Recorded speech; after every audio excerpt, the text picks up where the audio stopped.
नमस्कार दोस्तों, आप देख रहे हैं एच स्टडीज़ और इस वीडियो में आपके लिए 30 मार्च 2025 का करंट अफेयर लेकर आ गए हैं।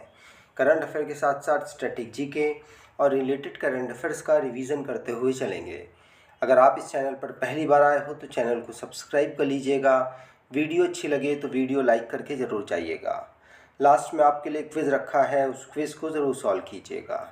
चलिए बात करते हैं लास्ट डे की क्विज़ की। लास्ट डे आपसे क्वेश्चन पूछा गया था, who won the bronze medal for India in the Greco Roman 97 kilogram category at the senior Asian wrestling championship 2025।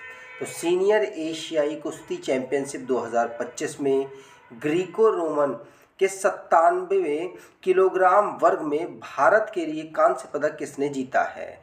तो ये नितेश सिवाच के द्वारा यहाँ पर कांस्य पदक को जीता गया है। सेकंड ऑप्शन यहाँ पर बिल्कुल सही। आज के पहले क्वेश्चन की बात करें। पहला क्वेश्चन है, who has been selected for the prestigious Sangita Kalanidhi award for 2025। तो 2025 के प्रतिष्ठित संगीता कलानिधि पुरस्कार के लिए किसे चुना गया है? तो संगीता कलानिधि पुरस्कार के लिए अभी रिसेंटली में चुना गया है आर के श्री राम कुमार को। किसको? आर के श्री राम कुमार को संगीता कलानिधि पुरस्कार से सम्मानित किया गया है। आर के श्री राम कुमार, इनकी बात करें तो वायलिनिस्ट है, मतलब वायलिन बजाने वाले ये एक पर्सन है और इनको संगीता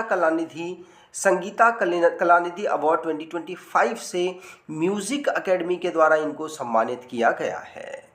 अब जो अवार्ड ऑनर से रिलेटेड करंट अफेयर्स बने हैं उनको रिवाइज करते हैं। पहला क्वेश्चन पढ़ लिया। दूसरा, विनोद कुमार शुक्ला, ये छत्तीसगढ़ से बिलोंग करते हैं, जिनको 59th ज्ञानपीठ अवार्ड 2024 के लिए यहाँ पर ऑनर किया गया, सेलेक्ट किया गया है। हरमनप्रीत सिंह, ये भारतीय हॉकी टीम के कैप्टन हैं, जिनको बलबीर सिंह सीनियर अवार्ड से बेस्ट मेल प्लेयर अवार्ड से सम्मानित किया गया है। लापता लेडीज़, जिसको 10 अवार्ड मिले हैं और साथ साथ इनको बेस्ट मूवी का अवार्ड भी मिला। किसमें? International Indian film academy award ceremony में। डॉक्टर सुबोर्णो बोस, इनको life time achievement in hospitality and education through technology से सम्मानित किया गया वाइब्रेंट भारत ग्लोबल समिट 2025 में। अनोरा फिल्म जिसको best picture award 97th Academy award में सम्मानित किया गया है। अगला, Sunil Kumar won which medal in the senior Asian wrestling championship 2025। तो सीनियर एशियाई कुश्ती चैंपियनशिप 2025 में सुनील कुमार ने कौन सा पदक जीता है? तो सीनियर एशियाई कुश्ती चैंपियनशिप 2025 में सुनील कुमार ने ब्रॉन्ज मेडल जीता है और इस जो चैंपियनशिप है इसमें पहला मेडल इनके द्वारा जीता गया। उसके बाद 97 किलोग्राम में भी भारत को कांस्य पदक मिला और इन्होंने भी कांस्य पदक ही 87 किलोग्राम जर्को रोमन कैटेगरी में दिलवाया है। इस टूर्नामेंट को अम्मान जॉर्डन में ऑर्गेनाइज कराया जा रहा है। अब स्पोर्ट्स से रिलेटेड जो करंट अफेयर्स बने हैं उनको रिवाइज करते हैं। पहला क्वेश्चन पढ़ लिया। दूसरा, इंडिया जिसने bronze medal senior Asian wrestling championship किसमें? 97 किलोग्राम की कैटेगरी, और ये क्वेश्चन है 87 किलोग्राम की कैटेगरी में इन्होंने ब्रॉन्ज मेडल पाया और इन्होंने 97 किलोग्राम की कैटेगरी में ब्रॉन्ज मेडल पाया था। हॉकी झारखंड जिसने 15th hockey India senior women national championship को जीत लिया। इंडिया जिसने world para athletic grand pics 2025 में टॉप कर दिया है। इंडिया की वुमेन कबड्डी टीम जिसने 5th Asian women kabaddi championship title को जीता है। विदर्भ की टीम जिसने केरला को हराकर रणजी ट्रॉफी 2024-25 को जीता है।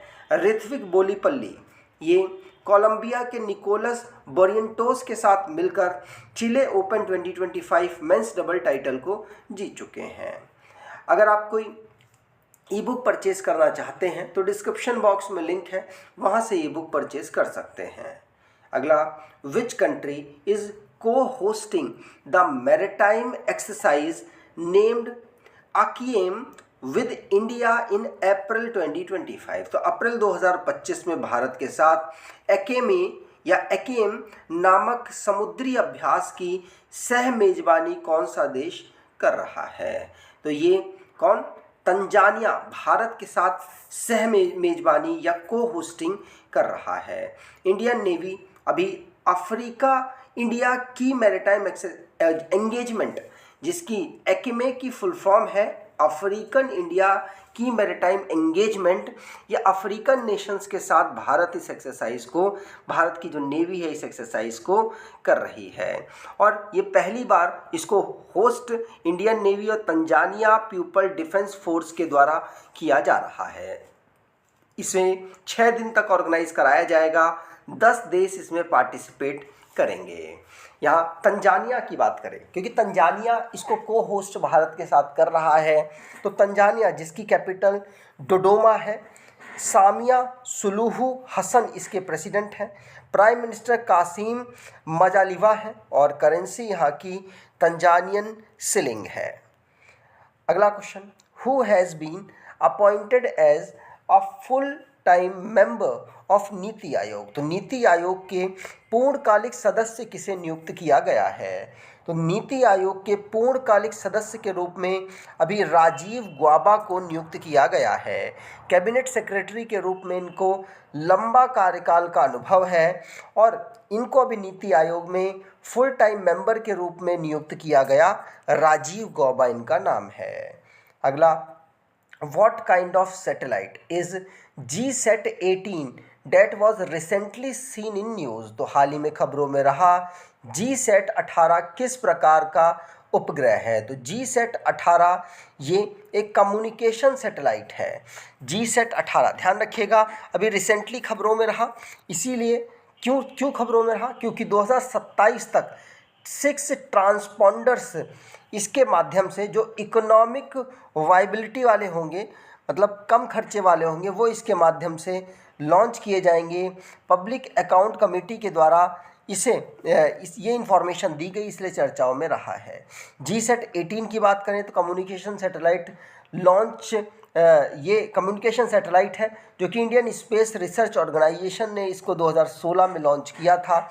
Launch vehicle heavy duty Ariane 5 VA-231 rocket के माध्यम से इसे फ्रांस के गुएना से लॉन्च किया गया और वेट इसका 3400 अप्रॉक्सीमेटली है और 15 ईयर का इसका टोटल मिशन है।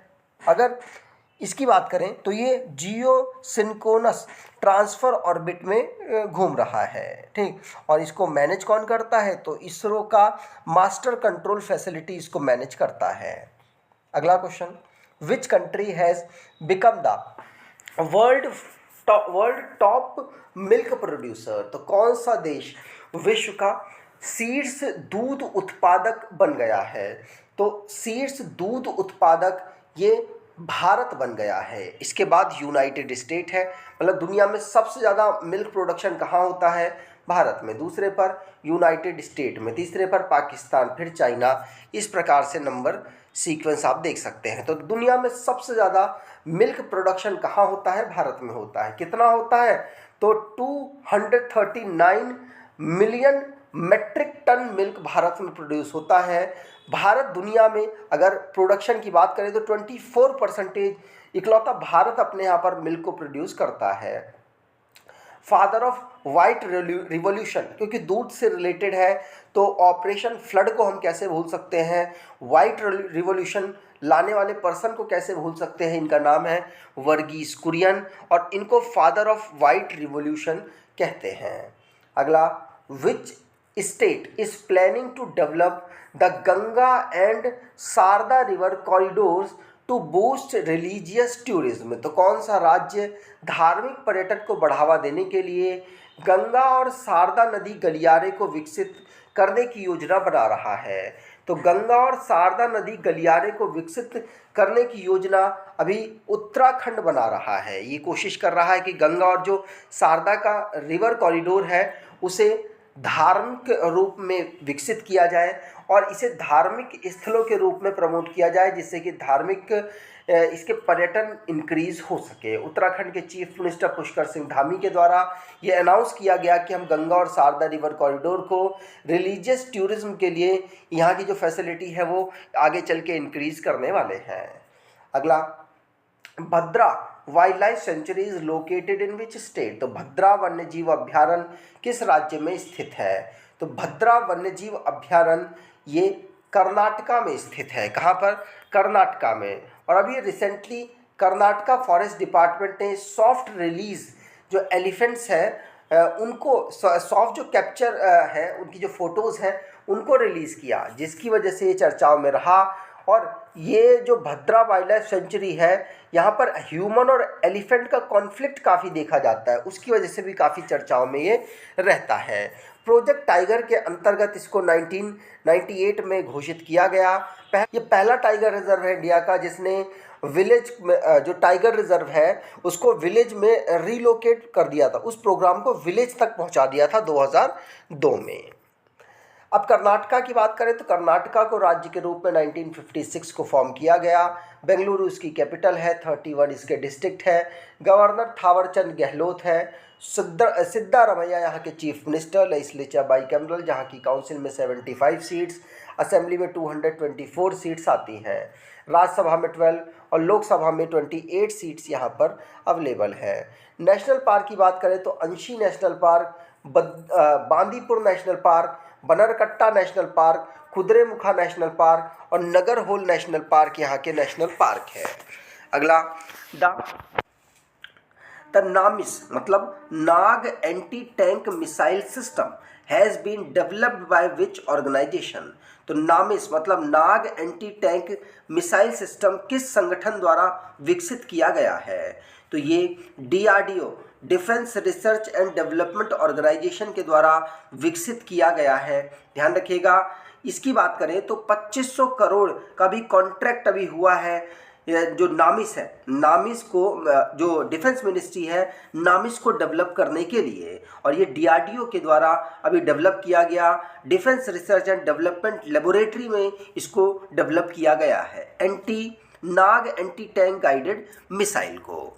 ठीक, अब लास्ट डे के करंट अफेयर्स को रिवाइज करें तो IFCI industrial finance corporation of India, जिसके राहुल भावे ये मैनेजिंग डायरेक्टर और चीफ एग्जीक्यूटिव ऑफिसर बनाए गए हैं। नीतीश सिवाच ये ग्रेको रोमन 97 किलोग्राम कैटेगरी में सीनियर एशियन रेसलिंग चैंपियनशिप 2025 को जीते हैं।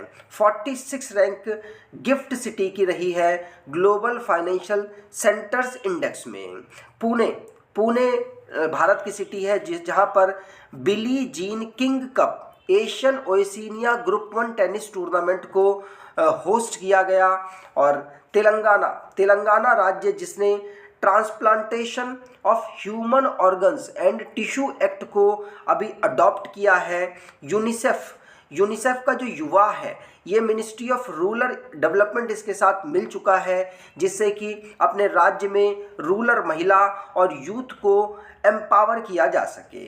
अजय सेठ ये इंडिया के नए फाइनेंस सेक्रेटरी के रूप में अपॉइंट हुए हैं। नागार्जुना सागर श्रीसेलम टाइगर रिजर्व या आंध्र प्रदेश में अवेलेबल है, अभी रिसेंटली चर्चाओं में रहा।